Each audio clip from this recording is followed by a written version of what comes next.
And welcome to the Factor Uncensored. Tonight, a new bill could require judges across the state of Texas to undergo additional training in domestic violence. Now, they are currently required to take 12 hours of training, but under SB 855, the bill would require also judges to take an extra 2 hours training every 2 years. Now, the Texas Advocacy Project reports 1 in 3 Texans will experience domestic violence in their lifetime. The World Population Review says 36.6% of women and 29.6% of men across the country have reported domestic violence in 2023. I'm turning it over to my guest here on the Factor Uncensored, Amy Smith with the Harris County Domestic Violence Coordination Council, the Aid to Victims of Domestic Violence CEO Maisha Coulter, and survivor Sylvia Rivas. Glad to have you here on the Factor Uncensored. So first of all, Sylvia, how important is it to have judges realize what they're dealing with extra training with this proposed bill? It's super important, and I know this because the judge who was proceeding over my family court case, I knew had more than enough experience because she came from ABDA, sorry.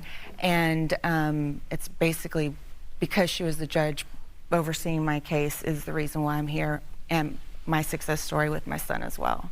But there are some judges who don't have that experience. And there are many women who fall into those cracks and don't have the same success story I have. And so what happens to them when they fall into the cracks and the judges are not aware of what they're going through and can't see it or simply don't see it because of the way they've lived their lives? The abuse continues through the courts.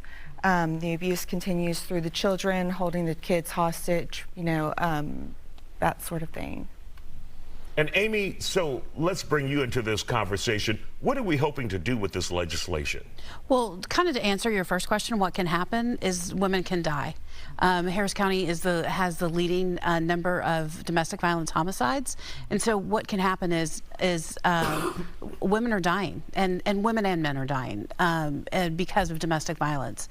But every judge that presides over any type of domestic violence case needs to understand what we like to call the backstory, the power and control wheel, the intimidation factors. You know, domestic violence isn't just physical abuse. It's economic abuse. It's emotional abuse. There's a lot of other factors that go into it that they need to understand. The person that is standing in front of them has a whole other backstory that they know nothing about, but they need to know why they might not be reacting like they want them to react, why they might have a flat affect, why they might not, why they might be hysterical, why they might not be hysterical. But it's all important if they have that education in family law judges and in criminal court judges, they can understand why the survivor who's standing in front of them is acting like they're acting.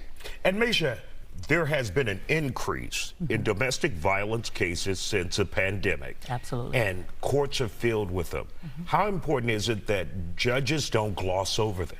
Yeah, it's critical that judges make decisions that ultimately hold up the priority, which is safety for people who are in front of them.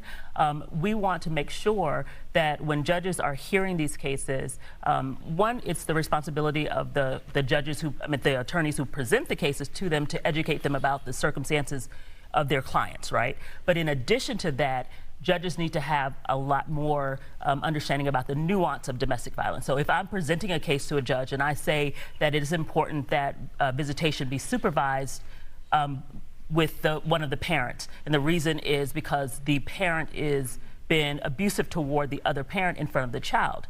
The judge may say, well, they didn't directly abuse the child, so why is that important? It's important because when children see domestic violence happening in front of them, they're impacted. And a lot of times judges don't necessarily know what those impacts are, and that they are short-term as well as long-term impacts. And so sometimes they make decisions based on what they think is most important, which is prioritizing time with both parents. And that is important, but under these circumstances, the nuance of domestic violence may require them to think a little bit differently about that being the priority.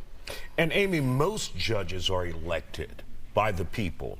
and many times you can't force someone who's elected by the people to do something. How receptive have they been to this when it comes to getting this additional training?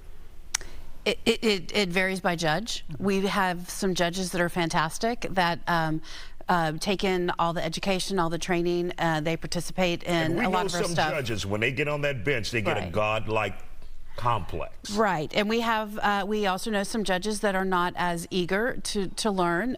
They might be a little more set in their ways, but we're hoping with this bill that this will force them to learn. At least to listen. You know, we know that they might not hear, but at least that they can listen, and maybe something that someone says during the training can, you know, strike a chord with them, and that they might be able to remember when a case comes in front of them. And Sylvia, have you had a chance to speak before any bodies out there to let them know, from your perspective as a survivor, that this is needed in the court system here in Texas?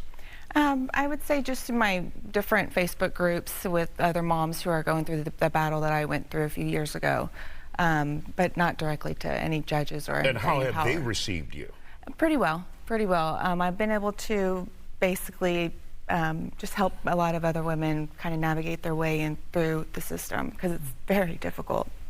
And Maisha, for those who would like to see this bill advance through the legislature, and we know a lot of bills come and go and they die, what can you tell the public to do to make sure this bill gets to the next step? Know your representative and know how to contact them directly. There's, you know, within the, you can Google it. You put in who your, you know, your address is, your zip code, and it'll pop up who your legislatures are. So your senators, your House of Representative person, and call them and say, this is important. It's impacting our community. We want to see this kind of change happen in the court system, and they have to listen. That's what they're there for. They're there to represent the people and the interests of the people, and certainly, hopefully, this type of bill will help us all, obviously individuals who are dealing with domestic violence, but the community at large. Again, the numbers are increasing, and they have not let up since COVID pandemic hit us.